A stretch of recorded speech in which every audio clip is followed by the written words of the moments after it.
I'll make good use of your kidney. Now, let's get divorced. The surgery stitches hadn't even started to heal when my husband, Zachary, tossed the divorce papers onto my hospital bed. There wasn't a hint of remorse on his face. Seeing his cold expression, I crumpled to the floor and burst into tears. Satisfied with my reaction, Zachary walked out of the room. But he didn't know. He didn't know that the moment the door clicked shut, a smile spread across my lips, and those tears were just the first act of my perfect revenge. This is where today's story begins.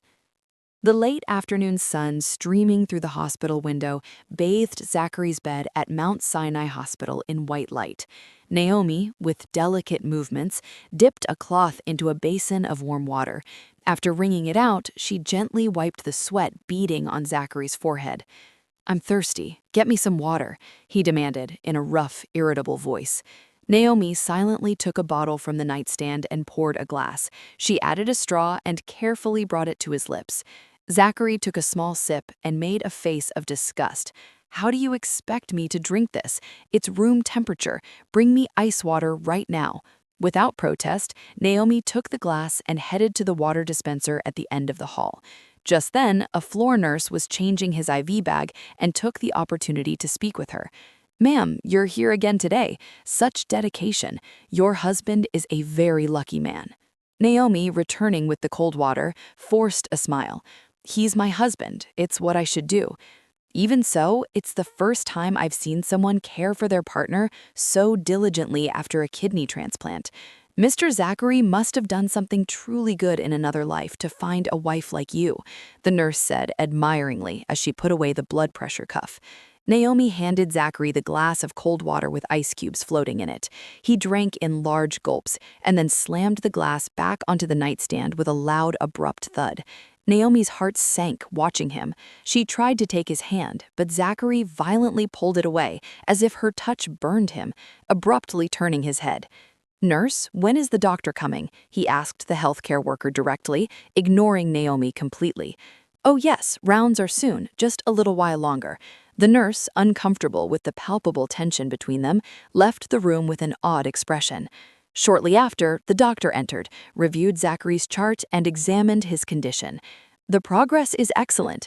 The transplanted kidney is functioning perfectly," the doctor said, hanging the stethoscope around his neck with satisfaction. "The creatinine levels that concerned you are back to normal." "So when can I be discharged?" Zachary asked impatiently. "If you keep this up, you'll be able to go home very soon." "Thank you so much, doctor," Naomi said relieved, bowing her head. The doctor looked at her warmly. "You've been through a lot too, Naomi. As the donor, how is your recovery going?" "I'm doing well, thank you." "Still, don't strain yourself. Living with a single kidney isn't easy." As soon as the doctor left, Zachary abruptly sat up, as if he had been waiting for that exact moment. He opened the nightstand drawer and pulled out a stiff envelope. "Here." With an expressionless face, he tossed it on the bed. Naomi, gripped by a terrible premonition, picked it up with trembling hands. She couldn't believe what she saw. It was a divorce agreement. "What? What is this?" Her voice sounded like a whimper. Zachary, looking out the window with indifference, replying, "Can't you see it? Are you blind? Sign it. We're done." "Why? Why are you suddenly saying this?" "It's not sudden. I've been thinking about this since before the operation." Zachary's voice was cold as ice. Rage began to swell inside Naomi. "Now that you have my kidney and you're fine, you could say that." "Yes, I'll make good use of your kidney. You should be grateful for that alone." In that instant, the memory of 3 months ago flashed vividly in Naomi's mind. In that very same hospital room, Zachary, wasting away daily from kidney failure, desperately grabbed her hand. His eyes were filled with burning tears. "Naomi, please save me. I don't want to die like this."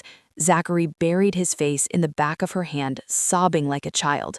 "They say I can live with one of your kidneys. I'll pay you back for the rest of my life. I swear it. I'll wash your feet every day if I have to. Please save me. Our son needs me by his side, doesn't he?" he begged, rubbing her hand against his cheek. "How can we let our son grow up without a father?" Naomi, wiping away her tears, made a decision. I'll give you my kidney. You have to live. Naomi, really? You'll really give it to me? Zachary hugged her with a force that nearly broke her. I love you, Naomi. I truly love you. I'll trust you all my life. Back in the reality of the present, the divorce papers slipped from Naomi's hands and fell to the floor. Everything you said back then was a lie. More than a lie. It was an act of survival. At the time, it was what I had to do. Just then, the room door flew open. Mrs. Lorraine, Zachary's mother, walked in with an enormous fruit basket and a radiant smile. Seeing the papers on the floor, she feigned shock, picking them up and pointing at Zachary, beginning to scold him. Zachary, have you lost your mind? What are you doing? How can you do this to Naomi, the woman who saved your life? She exclaimed with an exaggerated sigh. Ugh, what a foolish son. Mrs. Lorraine put an arm around Naomi's shoulders. Dearie, don't get upset. He's sensitive because of the surgery. Be patient with him. He'll come to his senses. You're a woman with a big heart. Try to understand. He'll be back to his old self. Mother? Naomi looked up. For an instant, the woman's gaze turned icy, but she immediately recovered her pleasant expression. My Zachary isn't like that, is he? She said, giving him a sharp look. No matter what, you can't treat Naomi like this. She's the woman who saved your life. Zachary, irritated, turned his head. Mom, drop it. It's a done deal. Done deal, my foot. If it weren't for Naomi, you wouldn't be in this world right now, Mrs. Lorraine yelled, losing control. But Naomi, in the midst of the perfect farce, saw the raw truth. Mrs. Lorraine's hand resting on her shoulder was squeezing with unconscious force. Sweetheart, it's best if you go home for today. I'll have a serious talk with Zachary. Naomi stood up, inert like a puppet. The surgical scar on her side ached, like the betrayal itself. She grabbed her purse and headed for the door. Naomi, Mrs. Lorraine called her name, don't worry, everything will work out. Naomi, her hand on the doorknob, turned slowly. You knew everything from the beginning, didn't you? What are you saying, dearie? Not in my worst dreams. The woman pounded her chest, as if she couldn't believe it. Since your father-in-law passed, I've considered you like a daughter. How can you say something so cruel? Her performance was perfect, but Naomi was no longer fooled. She walked out of the room without looking back. As she walked down the empty hall, tears streamed down her cheeks. She couldn't believe the price for handing over a vital organ. A part of her own life was a simple sheet of divorce paper. It was then that she faintly heard the conversation from inside the room. You did great, my son. Now that we're rid of that burdensome woman, we can start fresh. It was Mrs. Lorraine's true voice. Naomi collapsed on the floor. The cold hospital hallway tiles seemed to steal the little warmth she had left. 1 week after Zachary's discharge, Naomi was packing her things in a small apartment near Mount Sinai Hospital, a cramped, unfamiliar place where she had lived for 2 months to care for him. I have to go home, she told herself weakly as she put clothes into an empty suitcase. Since his discharge, she hadn't received a single call from Zachary. The cold divorce agreement was her last memory of him. She took a cab to the luxury condo complex she also knew as home. The sight of her house caused a knot in her throat. She stopped in front of the door and punched in the security code she always used. Beep, beep. An impersonal, metallic sound indicated the code was incorrect. She slowly typed the numbers again. Beep, beep. The door didn't open. Her heart plummeted. Just then, the door clicked open from the inside. A strange woman appeared in the doorway, dressed head to toe in designer clothes, a tight purple silk dress, and an ostentatious pearl necklace. Excuse me, who are you trying to break into someone else's house? The woman asked, looking her up and down with disdain. Who am I? This is my house, Naomi retorted, astonished, raising her voice. Your house? Ha, what nonsense, the woman said with a laugh. This property belongs to our company. You must be mistaken. What? What are you talking about? Just then, Zachary's voice called from inside. Cynthia, who is it? What's all that noise? Zachary calmly appeared from the living room. There was no trace of the operation left. He looked completely recovered. He was wearing an expensive designer tracksuit that fit his body well. "Ah, it's you, Naomi," he said with the same coldness one gives an annoying stranger on the street. "Zachary, what is the meaning of all this, and who is this woman?" To avoid a scene in front of the neighbors, come inside and we'll talk. Reluctantly, Zachary let her in. The interior of the house was completely different. The warm, white-toned furniture Naomi had chosen with such care was gone. In its place was a glossy black leather sofa and a cold marble table. "Where are my things?" "Your furniture? We threw it out. Obviously, who would want to keep that tacky stuff?" Cynthia answered, sitting elegantly on the sofa. "You threw them out?" Naomi's voice trembled. "Listen closely," Zachary explained coldly, arms crossed. "This apartment is now the property of Cynthia's company, so you no longer have any right to live here." "That can't be. This is the house we bought together with our blood and sweat." "Don't make me laugh. I earned the money," Zachary scoffed. Naomi's gaze then fell upon a shelf. Standing lonely there was the old music box Zachary had given her when he proposed, an object full of memories, with a ballerina that spun when wound. At least that. Naomi reached out for the music box as if hypnotized, but Zachary was faster. He slapped her hand away. "This sentimental trinket was still here," he said, showing it off with contempt. "No, please don't," Naomi pleaded. "I'm sick of your kitsch." Zachary smashed the music box onto the marble floor without mercy. Crash! It shattered with a horrible sound. The ballerina's neck snapped and her head rolled away. "Why? Why are you doing this?" Naomi kneeled, picking up the broken pieces. "Because I want a clean slate," Zachary said, looking down at her. "I want to erase everything that connects me to you and start from zero." Cynthia stood up and planted herself in front of Naomi. "You should leave before I call the police for trespassing. You'll only complicate things for yourself, won't you?" "This house is mine too," Naomi cried out, desperate. "And how are you going to prove it? Does your name appear on the deed?" Cynthia laughed. Zachary already made sure to tie up all the loose ends. Zachary tossed a folder on the table. "You no longer have any property in your name."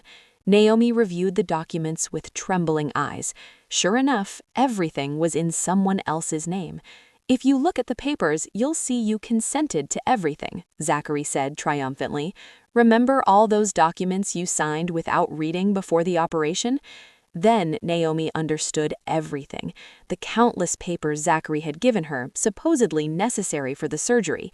"You planned all of this from the very beginning, didn't you?" "You could say that," Zachary shrugged, unperturbed. "You only wanted my kidney so you could abandon me later." Abandon is a very ugly word. Let's say everyone goes their separate ways.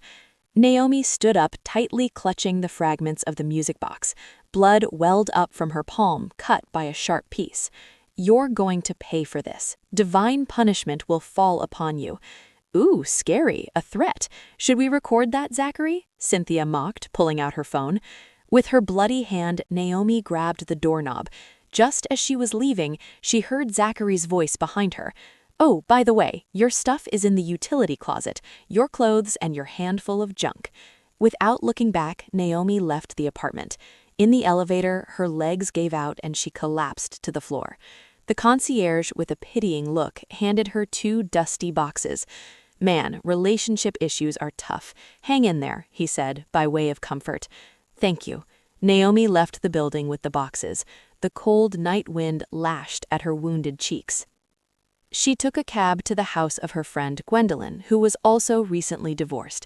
The streetlights, once familiar, were blurry through the window. It was because of the tears. At Gwendolyn's living room sofa, Naomi sat absent, as if her soul had been ripped out. Her lost gaze was fixed on the television, but she saw nothing. She had been like that for 3 days, barely moving from the same position. "Naomi, please eat something. Come on," Gwendolyn pleaded, offering her a steaming bowl of soup. "I'm not hungry. I don't feel like it." Naomi shook her head weakly. "Just 1 spoon. You're going to get sick. What will you do if you pass out?" Gwendolyn forcefully put the spoon in her hand. Naomi took a spoon at her friend's insistence, but put the spoon back on the plate. "Gwendolyn, I think it would be better if I just died." "What?" Naomi, snap out of it. Don't say such foolish things. Gwendolyn grabbed her by the shoulders and shook her hard. You're going to die for that scumbag? No way. I was an idiot, a fool. How can anyone be like that? Tears welled up in her dry eyes again. I gave him a piece of my body. I gave him my kidney, and he does this to me? Gwendolyn sighed deeply and held her sobbing friend tightly. Naomi, the lawyer who helped me with my divorce, Gwendolyn began cautiously. He's really good and competent. Why don't we talk to him? It won't do any good. I have nothing in my name. That bastard took everything. We have nothing to lose by trying. Maybe there's a solution, Gwendolyn said, her heart wrenching, grabbing her cell phone. I'm calling him right now. After the call, she told Naomi, he can see us tomorrow afternoon. We are going. No excuses. The following afternoon, Naomi and Gwendolyn arrived at the law office. It was a sober, organized atmosphere. A young lawyer escorted them to the conference room. Good morning, I'm Attorney Jameson. Please have a seat. The attorney politely handed them his business card. Naomi, she said in a thin voice, Gwendolyn has already given me the broad strokes of the situation. Could you tell me everything in detail? As if confessing, Naomi told everything: her husband's kidney failure, her donation, the sudden divorce notice on the day of his discharge, and the meticulously planned fraud to strip her of her assets. Attorney Jameson, with a serious expression, took detailed notes of every word. Do you have any copies of the documents you signed with your husband?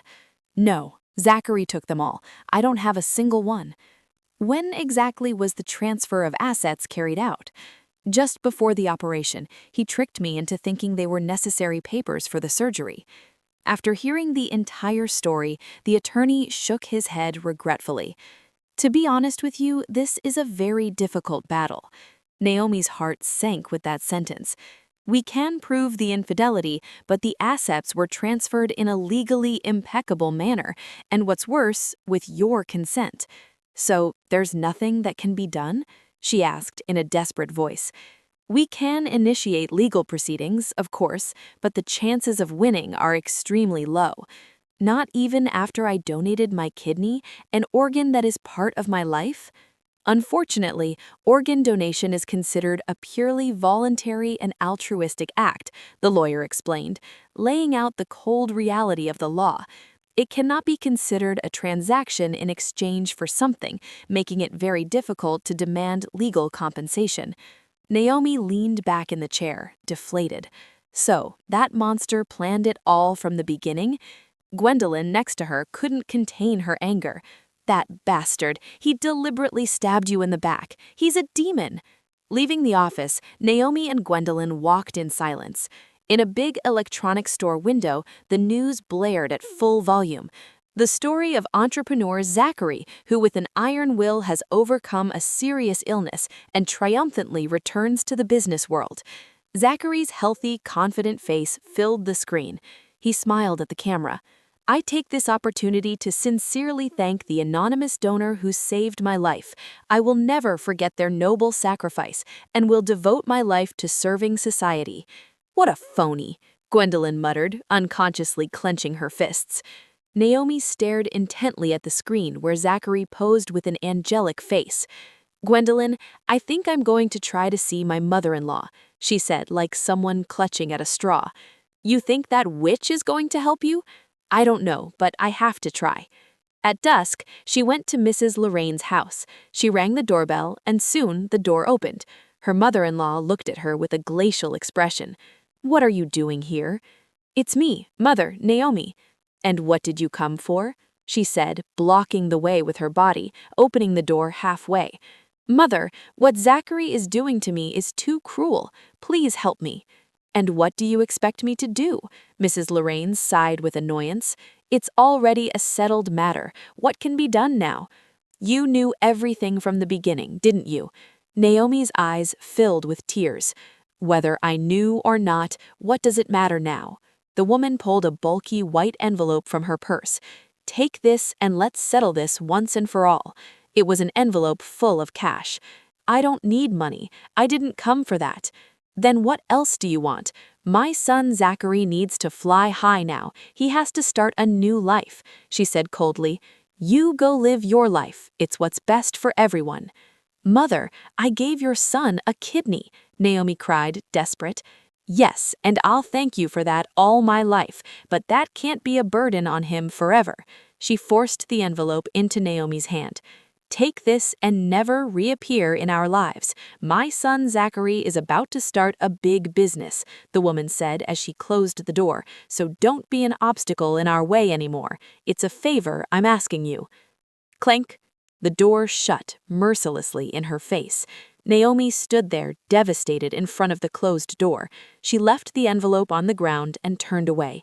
Each step she took down weighed like a ton. On her way home in the darkness, she realized she was completely alone in the world. No husband, no family, no home. All she had left was an uncertain and desolate future with a body that was incomplete. On Gwendolyn's living room table, rejection letters were piled high. They were the result of her pilgrimage to every law office she could find. They had all turned her away, claiming she had no chance of winning. I guess this is the end, Naomi muttered weakly, sweeping the letters away. What end? We haven't even started. Gwendolyn approached her with her laptop and set it in front of Naomi. Naomi, I've been searching all night. What do you think of this lawyer? On the screen was an article from an online magazine, Lincoln Sterling, the attorney for lost causes and unprofitable lawsuits. His success rate is super low, but they say he only operates on conviction, an eccentric who only takes cases he truly believes in. His success rate is super low? Naomi asked, skeptically. Even so, it's our last chance. Let's try one more time. Okay. Gwendolyn put her cell phone in Naomi's hand. The address was for an old, dilapidated office building. The following afternoon, Naomi went to the address alone. It was the third floor of a building that looked about to collapse. At the end of the hall, a small sign the size of a hand precariously hung, Law Office of Lincoln Sterling. She opened the door and found a small office cluttered with mountains of papers. A middle-aged woman, the secretary, looked at her over her glasses. How can I help you? She asked in an indifferent voice. I'd like to speak with the attorney. Do you have an appointment? No, I couldn't get one. The secretary looked at the calendar on the wall. Well, he's fully booked today. You'll have to come back next week. Please, I beg you. It's a very important matter, Naomi pleaded, her voice desperate. I'm sorry, those are the rules. Make an appointment first and then come in, the secretary said, shaking her head definitively. Just when Naomi was turning away, the weight of the world on her shoulders, the door to the inner office opened and a middle-aged man walked out. He wore a suit that fit him well, but his face reflected all the tiredness in the world. Ms. Ortiz, when is the next appointment? He asked the secretary. In 30 minutes, Mr. Sterling. Good. I'll go out and get some air. As he put on his old coat, Lincoln Sterling's gaze stopped at the folder Naomi was clutching tightly. Among the papers, he managed to read Organ Donor Certificate. He stopped and looked at her face. In her eyes, he saw a mix of desperation, deep rage, and resignation. Excuse me, what matter did you come about? He asked Naomi directly. For a divorce. For a consultation, but I don't have an appointment. Does it have something to do with an organ donation? He asked, pointing directly at her papers. Yes, I gave my kidney to my husband and… Naomi's voice broke, unable to stop herself. Now he has abandoned me and stolen all my assets. Sterling turned to his secretary. Miss Ortiz, delay the next appointment by an hour. But, Mr. Sterling, that's complicated. Don't worry, I'll call the person myself to apologize. Lincoln Sterling opened his office door wide. Please come in. Naomi walked in confused. The walls were covered with shelves crammed full of law books and files that looked about to overflow. On one wall were press clippings of cases he had lost. Have a seat. Would you like something to drink? No, thank you. Naomi sat in an old leather chair. Tell me everything from the beginning in full detail, Sterling said, opening an old notebook. Naomi began to speak, and everything she had held inside came out in a torrent. Zachary's illness, his desperate promises, and the cruel betrayal that struck her right after the operation. She didn't stop crying as she spoke. "You say you signed several documents with your husband before the operation?" Sterling asked incisively. "Yes, he told me they were papers for the surgery and for some kind of investment. I was so foolish. I believed everything, and those papers were actually the documents to transfer my assets. Of course, I was so stupid," Naomi wailed, blaming herself. "No, he's the demon for abusing the trust of someone who loved him," Sterling said, putting his pen down on the table. "What is your husband's name?" "Zachary. And the company that received the funds, a company in the name of a woman called Cynthia? I don't know much more." Sterling looked thoughtful, a deep expression on his face. "Do you remember anything Zachary said about that investment before the surgery?" Naomi dried her tears, trying desperately to remember. "Now that I think about it, he said something about investing in a new biological technology, a biotech investment. Yes. When he took me to sign the papers, at that precise moment, something flashed like lightning in Naomi's mind. Ah, I remember part of the company name. What was it? SR Bio. Yes, he said it was SR Bio." Hearing that, Sterling's tired eyes shone with a cold, penetrating light. SR Bio. The initials of that woman, Cynthia, I suppose. Yes, that's the S and the R for Sabrina, Cynthia. Sterling quickly opened his laptop and began searching. "I found it. SR Bio Investments." Information about a small company appeared on the screen. "The date of incorporation is exactly 2 months before your operation." Sterling turned the monitor toward her so she could see.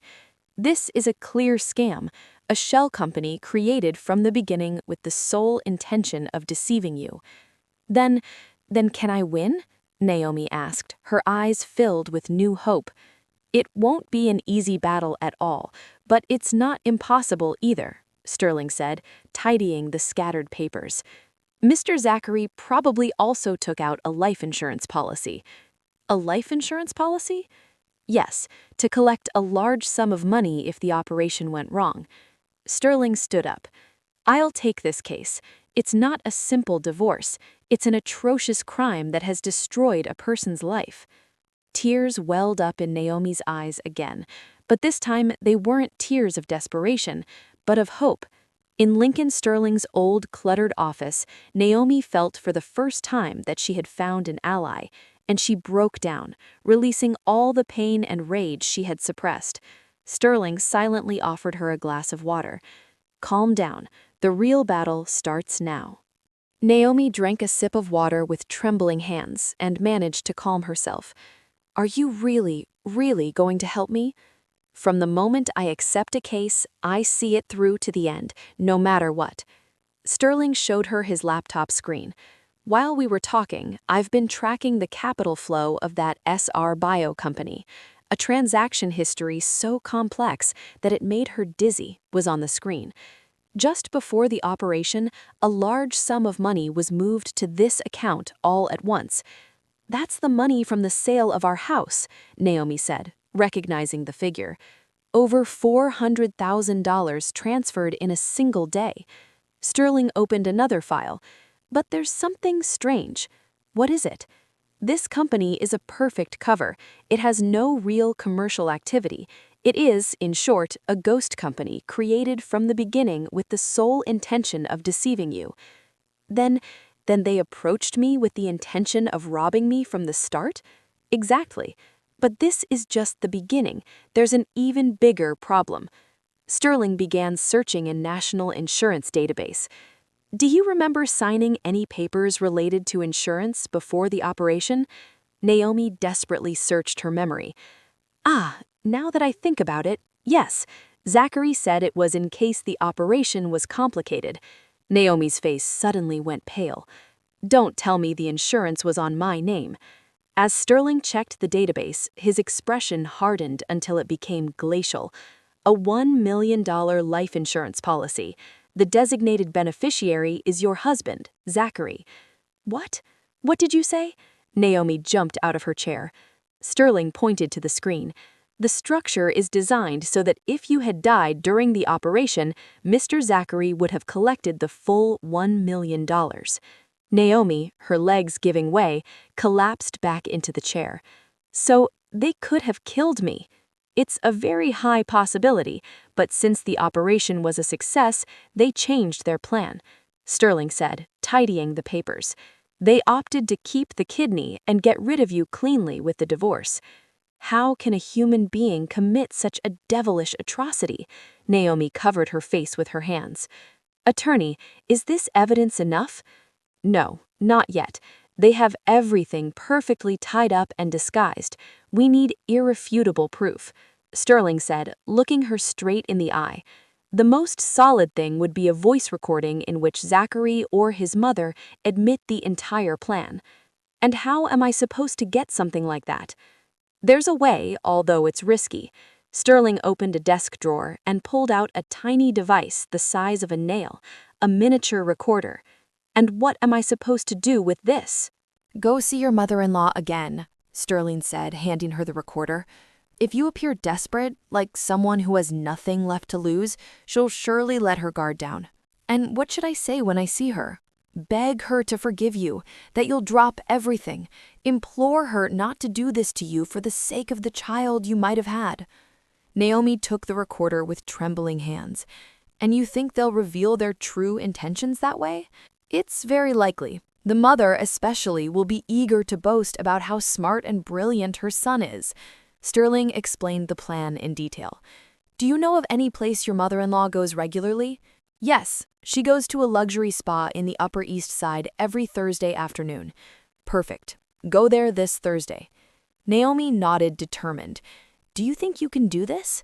You can do it. No, you must do it, Sterling said, looking her in the eyes with firmness. It's the battle to reclaim your life. Naomi tightly clenched the recorder in her hand. But, attorney, yes, tell me, why are you helping me so much to this extent? Sterling was silent for a moment, looking out the window. My little sister went through something similar, he said, with a sad smile. And back then, I didn't know anything, and I couldn't do anything to help her. Naomi looked at Sterling. In the deep regret reflected in his eyes, she felt his sincerity. Thank you, truly thank you. You can thank me after we win the lawsuit, Sterling said, standing up. When you finish recording on Thursday, call me immediately. As Naomi was about to leave the office, she turned around. Attorney, what if I fail? Don't think about failure, Sterling said flatly. But just in case, save my number on speed dial number 1 on your cell phone. Naomi left the office. As she waited for the elevator, she touched the recorder in her pocket. She felt the cold touch of the metal on her fingertips. The time had come to play the most miserable role of her life. It was 3 days until Thursday. Starting that day, Naomi began to rehearse day and night in front of the mirror. The most wretched expression, the most pleading voice, the gestures of someone completely broken. Mother, please forgive me one more time. It was all my fault, she said to herself, looking at her own shattered reflection. She practiced how to cry uncontrollably, even how to kneel. Just then, her phone rang. It was Attorney Sterling. How are the preparations going? Well, I'm trying hard. I just discovered something else. Sterling's voice became grave. It seems Mr. Zachary prepared another document right before the operation. What is it? It's an agreement stipulating that in the event of your passing during the surgery, all your assets would automatically transfer to him. A chill ran through Naomi. Then he truly wished for my death? Yes, if you had died on the operating table, they would have kept everything. A silence fell on the other end of the line. Naomi's gaze turned cold as ice. She looked at her reflection in the mirror again. This was no longer an act. It was the true beginning of her revenge. Thursday, 2 p.m., in front of a luxurious spa in the Upper East Side, crowded with high-end cars, Naomi, purposely dressed in old, worn clothes, had created a fragile appearance, looking as if she were about to faint. Her hair was deliberately messy, and her face was pale, without a drop of makeup, waiting at the agreed-upon spot. Shortly after, a familiar black Mercedes gently pulled up to the entrance. The chauffeur courteously opened the back door, and Mrs. Lorraine, splendidly dressed, stepped out. She was covered in luxury brands from head to toe and wore arrogant sunglasses. Naomi approached her, stumbling, as if she were about to fall. "Mother!" Mrs. Lorraine, seeing Naomi suddenly appear, wrinkled her face in an expression of disgust. "What are you doing here, dear?" "I've been waiting for you since this morning, just to see you." Naomi's voice sounded like it was about to break into sobs. "Don't make a scene here, it's embarrassing." The woman looked around nervously. Wealthy women entering and leaving the spa were whispering as they watched them. "Please, please, just listen to me for a moment," Naomi pleaded, desperately grabbing Mrs. Lorraine's arm. "Let go of my arm. Everyone is looking at us." Mrs. Lorraine shoved her away abruptly, as if touching something dirty. At that precise moment, Naomi knelt on the ground. "Mother, I beg you, I'm asking you this way." All the passers-by stopped, surprised to look. Mrs. Lorraine's face turned bright red. "You get up right now, right now." The embarrassed woman pulled Naomi's arm to lift her. "Come with me. We'll talk somewhere else, but not here." Mrs. Lorraine dragged Naomi like a sack to the building's fire escape stairwell landing. As soon as they entered the cold concrete stairwell, she shoved her.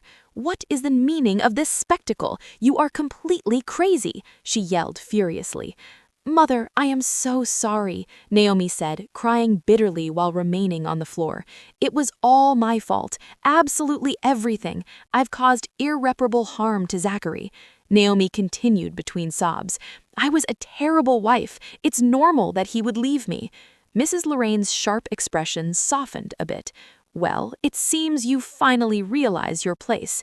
"Yes, Mother, I didn't deserve to be by Zachary's side," Naomi cried inconsolably. "I told you, you finally realize your place." "Mother, please, please, give me a chance." Naomi prostrated herself at Mrs. Lorraine's feet. "I'll treat Zachary well again. From now on, I'll be like his dog, like his slave. I'll do whatever it takes." "It's too late. My Zachary is very happy with Cynthia," the woman said, coldly. "Mother, I truly feel like I'm dying," Naomi cried, hitting the floor. "I can't live without Zachary. Please save me." "Shut up. What's the use of all this now?" Mrs. Lorraine took out the familiar white envelope from her purse. "Take this and never appear in our lives again." It was a bulky envelope full of money. "You knew everything from the beginning, didn't you?" Naomi asked in a trembling voice. "What?" "That Zachary would abandon me after the operation." Mrs. Lorraine let out a contemptuous laugh. "Do you really doubt the obvious? He's my son. I gave birth to him." She threw the envelope at Naomi. "You are so foolish. Take this and get lost." Naomi picked up the envelope from the floor, sobbing. "Please don't appear in our lives again, neither Zachary's nor mine. Understood?" the woman warned a last time. "Yes, yes, I promise," Naomi cried, still prostrate on the ground. "You earned this." Mrs. Lorraine went down the stairs with a mocking smile. Naomi continued her act, sobbing in the same spot until the woman's footsteps completely faded. A moment later, Naomi slowly lifted her head. The tears running down her cheeks stopped as if by magic. She took the small recorder out of her pocket and checked that the red light was still on. She carefully went down the stairs and entered the spa lobby. Mrs. Lorraine was sitting on a lounge chair talking to someone on the phone. Naomi quickly hid behind a large pillar. Mrs. Lorraine, with a triumphant voice, was talking to a friend as she headed towards a private changing room. Naomi followed her in silence. The changing room door closed, but the woman's excited voice was heard clearly in the hallway. "Oh, darling, it's me. I just witnessed the most comical scene. Naomi came to beg me on her knees. How pathetic she was." Mrs. Lorraine's vulgar laugh continued. "But hey, thanks to fooling that idiot, my son saved his life." Naomi's hand trembled with rage, but she squeezed the recorder even harder. "Free kidney and all her assets. A sweet deal, right?" the woman said triumphantly. "Darling, is there another idiot like hers in this world who would give a vital organ for love?" Naomi's gaze turned cold as ice. Well, it's not like my Zachary planned it from the beginning, but in the end, everything worked out perfectly. And when he met Cynthia, the opportunity became even better. It's truly the end for Naomi. I threw her an envelope full of cash and she cried with gratitude. Ha ha! Mrs. Lorraine's scornful laughter echoed out of the changing room. Naomi left in silence and exited the building. In the underground parking garage, she found Mrs. Lorraine's black Mercedes. The chauffeur was dozing in the driver's seat. About 10 minutes later, Mrs. Lorraine appeared with a refreshed look after her massage and got into the car. As soon as the car started, she called someone again. The window was slightly open. Naomi, hidden behind a pillar, raised the recorder again. Zachary, it's Mom. I've taken care of the Naomi situation. I've resolved everything. She's completely given up, so don't worry. And start planning the wedding with that girl, Cynthia. The car left the parking garage. Naomi pressed the stop button on the recording. The screen confirmed that the file had been saved correctly. She pulled out her cell phone and called Lincoln Sterling. Attorney, it's me. I got it. You did great. Can you send me the file right now? Yes, I'm sending it now. Naomi sent the audio file to the attorney. A moment later, Sterling called her. Confirmed. It's perfect. Sterling's voice sounded excited. We now have the bomb we needed to detonate at trial. Naomi looked back toward the spa building. Her mother-in-law would have no idea how perfectly she had been deceived. Walking down the street, Naomi smiled for the first time. It wasn't an acted smile, but one of someone anticipating an exciting victory. The time until the trial flew by. In Lincoln Sterling's office, cluttered with mountains of papers, Naomi reviewed documents with the attorney. The date for the first trial had been set for next Tuesday. Sterling showed her the court notification. Before that, we're going to issue a declaration of war. We'll start by sending a formal legal notice. A legal notice? What's that? It's a way of officially notifying Zachary and that woman that we know about all their crimes. Sterling immediately drafted the legal notice.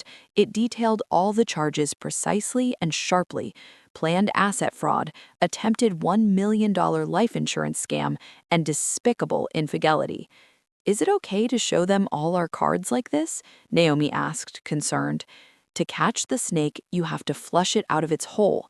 This legal notice will be the stick that stirs the hornet's nest, Sterling said, putting the document into an envelope for certified delivery. When they realize their perfect plan has been completely uncovered, they'll panic and make mistakes. Days later, in the luxury apartment where Zachary and Cynthia lived, the couple was relaxing, drinking wine in the living room. The biotech thing is moving along great. We'll hit the jackpot soon, Zachary said, satisfied, looking at his tablet. Just then, the doorbell rang loudly. A mail carrier delivered a certified envelope and left. What is this? Looks like it's from the court. Zachary opened the envelope, not giving it much thought. As he read the contents of the legal notice, his face fell apart. How? How is this possible? How do they know? What is it? What's all the fuss about?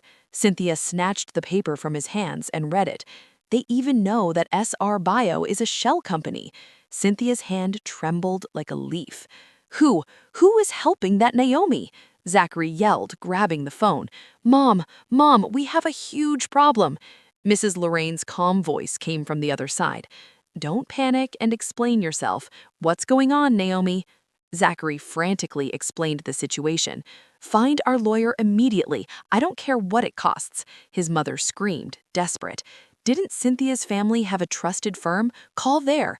Cynthia took the phone and with trembling hands dialed a number.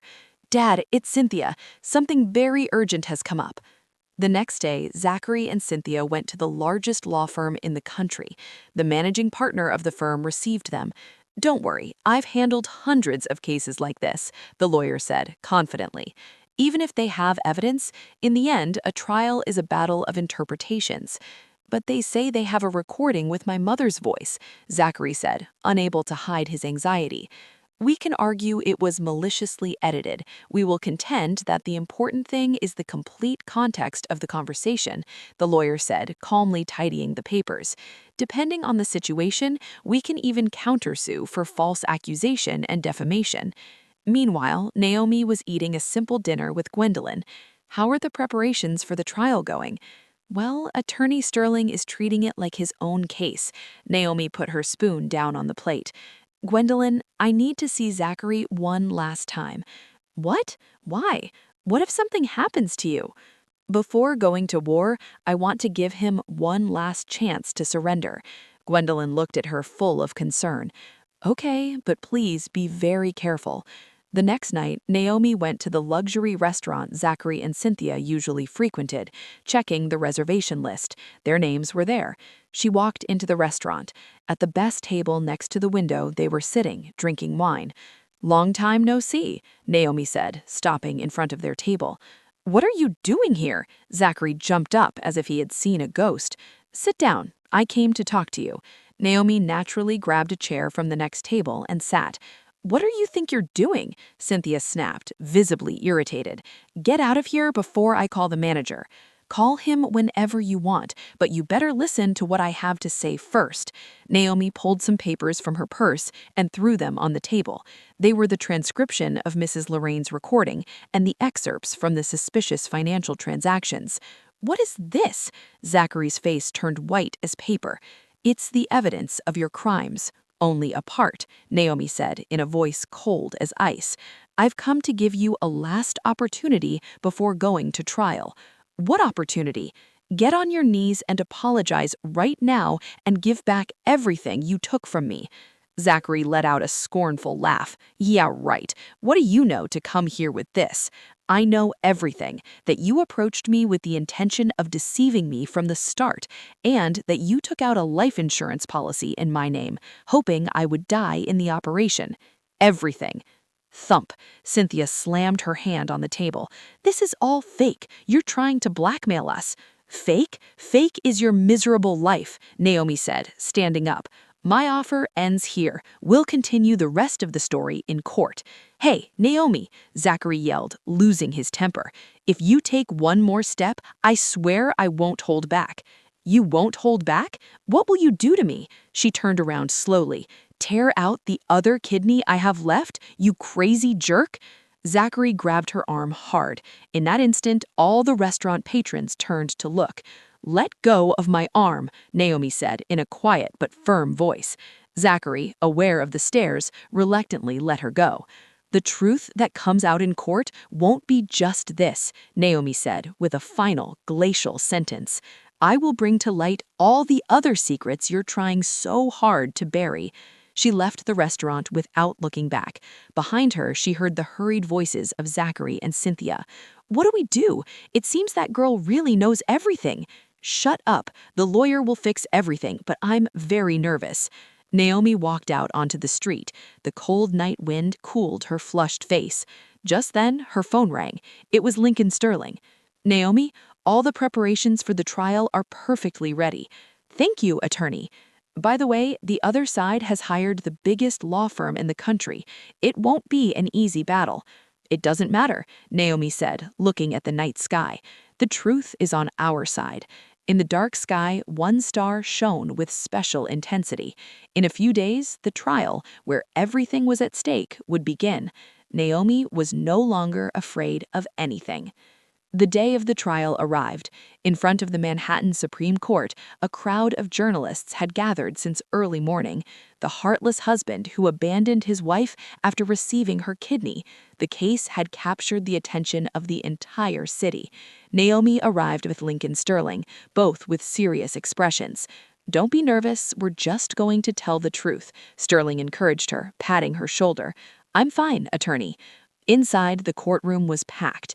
In the dock's defendants, Zachary and Cynthia were flanked by 3 lawyers. Mrs. Lorraine in the front row watched them with arrogance. Defendants Zachary and Cynthia, please rise, the judge declared, opening the session. The defense has the floor. Lincoln Sterling stood up. Your Honor, this case is not a simple divorce over a loss of love. It is an act of planned asset predation, a miserable scam that took advantage of a person's kindness and sacrifice. Objection. Zachary's lawyer jumped up. The plaintiff's attorney is resorting to fiction to defame my clients. Everything will be proven with evidence, Sterling countered, connecting his laptop to the courtroom screen. He showed the documents for SR Bio. This company, chaired by the defendant, Cynthia, was quickly created just 2 months before the plaintiff's kidney transplant operation. And just before the surgery, the entirety of my client's assets, $430,000, was transferred to this shell company. It was a legitimate investment agreed upon by both parties, Zachary's lawyer counterattacked. The plaintiff signed all the documents. Agreed upon? At that moment, my client was about to donate her own kidney to save her husband's life. Do you think a lucid and normal consent was possible in such a desperate situation? That is a purely sentimental assumption. And this, too, Sterling showed, the $1 million life insurance policy, with Zachary as the beneficiary. This was also a legitimate precaution. A surgery always carries risks. It was a legitimate insurance contract to foresee any eventuality. Zachary's face tensed. And why was it taken out in the plaintiff's name with the defendant as the beneficiary? Isn't that a structure designed for the defendant to collect a fortune if his wife died on the operating table? The judge looked at Zachary coldly. Defendant, explain yourself. It was just in case. There was no ill intent. Just in case? Sterling challenged him. Are you telling me there was no ill intent in planning to collect a fortune if your wife died? Objection. He is treating the defendant like a criminal. The judge called for silence. Does the defense have any witnesses to call? Yes, Your Honor. We call the bank employee who managed the fund transfer. A neat-looking bank employee took the stand. Do you remember the day of October 15th last year around 3 in the afternoon? Yes, I remember it perfectly. Mr. Zachary and Miss Cynthia came in. Upon that statement, Cynthia's face twisted in surprise. They withdrew a large sum of cash and requested to transfer a portion to an offshore account, a total of $430,000 originating from the cancellation of Miss Naomi's time deposit. Zachary jumped up.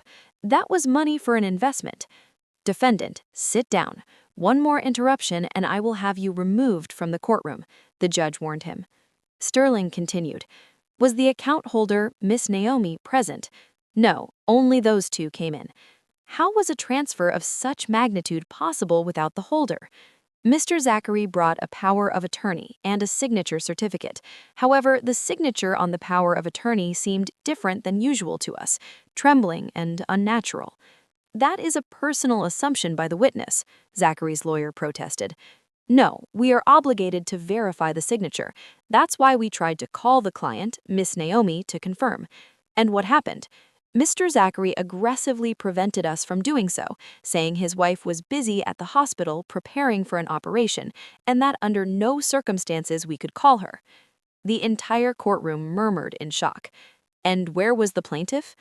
I was Naomi at that moment. I was admitted preparing for surgery. The next day, I was donating my kidney to my husband. Zachary's face turned red with rage. Your Honor, I request a recess. 10-minute recess. In the hallway, the shouts of Zachary and Cynthia were heard. Are you crazy? Why didn't you tell me the bank guy could testify? Not in my worst nightmares did I think they would call him. When the session resumed, Sterling announced his final evidence. Your Honor, the recording of the defendant's mother, Mrs. Lorraine. Mrs. Lorraine in the courtroom let out a cry. That is illegal. No, Your Honor, it was recorded by the plaintiff, who was a party to the conversation. It is admissible evidence. Mrs. Lorraine's cruel and mocking voice resonated through the courtroom. How clever my Zachary is, fooling an idiot like you to get a free kidney and all her money. A sweet deal. Hearing her own voice, the woman shrieked and collapsed to the floor. Mom! Zachary jumped from his seat to help her. An ambulance, quick! The courtroom erupted into chaos. The judge suspended the session. As leaving, journalists surrounded Naomi. Your husband collapsed in front of you. How do you feel? The truth cannot be hidden. In the end, everything will come to light, Sterling replied, protecting her. Today, the first crack had appeared in their fortress, but the real battle was not yet over. On the day of the second hearing, the internet was flooded with headlines. The monster who betrayed his kidney donor wife, the sordid truth. The anticipation was immense. Zachary arrived haggard with dark circles and sunglasses. "Mr. Zachary, do you have anything to say?" "It's all a misunderstanding. The truth will be known in court," he replied in a shaky voice. The courtroom was even fuller than on the first day. Mrs. Lorraine, though discharged, did not dare to appear. Sterling stood up. "Your Honor, today I will present medical evidence that proves the defendant's guilt with his own body. This is a specialist report on the immunosuppressants Mr. Zachary is taking. And what does that have to do with anything? These drugs, combined with extreme stress, can cause acute rejection of the transplanted organ, leading to necrosis." Zachary shifted restlessly. Sterling projected thousands of headlines and hateful comments against him on the internet. "Objection. This has nothing to do with the case." Objection overruled. Mrs. Lorraine's recording played again. Zachary's body began to tremble uncontrollably. "Are you feeling well, Mr. Zachary?" "Yes, I'm fine." Sterling delivered the next blow.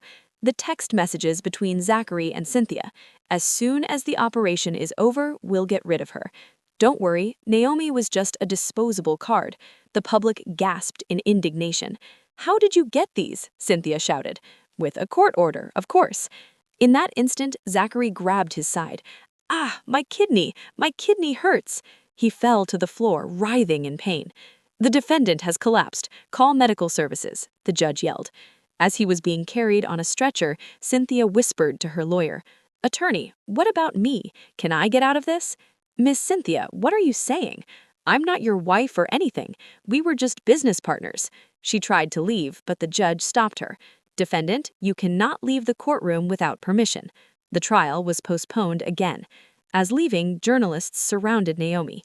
"Your husband collapsed in front of you. How do you feel?" Naomi looked at the cameras. He has reaped what he sowed. A single sentence, cold as ice, and she pushed her way through the crowd. In the emergency room, the doctor was clear with Mrs. Lorraine. Acute rejection. The extreme stress has damaged the transplanted kidney. In the worst case, it will have to be removed and he'll have to return to dialysis for life. "No, dialysis, no!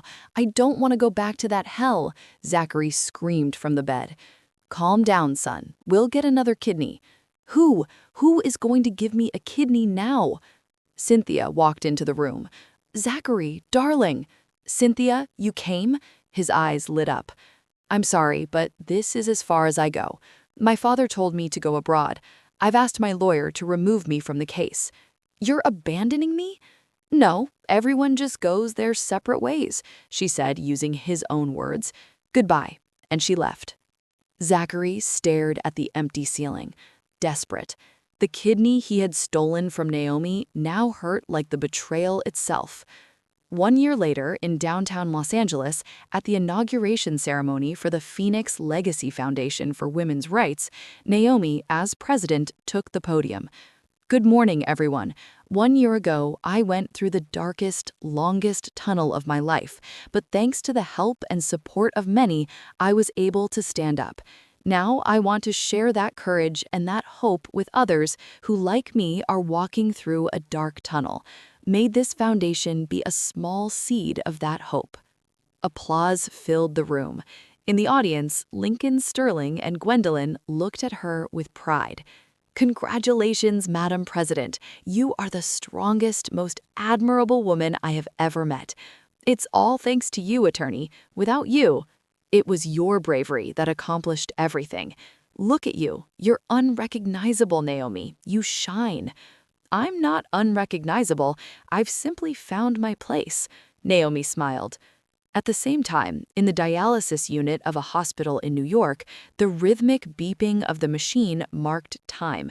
Zachary, pale and vacant, stared at the ceiling. "How are you feeling today, Mr. Zachary?" "Same as always," he replied weakly.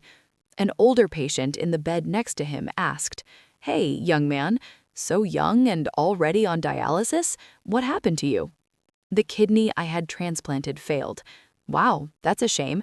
And who donated it to you, with how difficult that is?"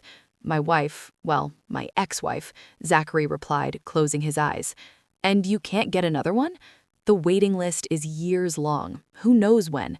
His old cell phone rang. It was his mother. Son, are you feeling better today?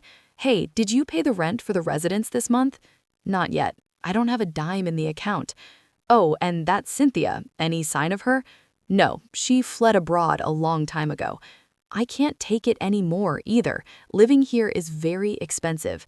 I know. Don't worry about me anymore. He hung up.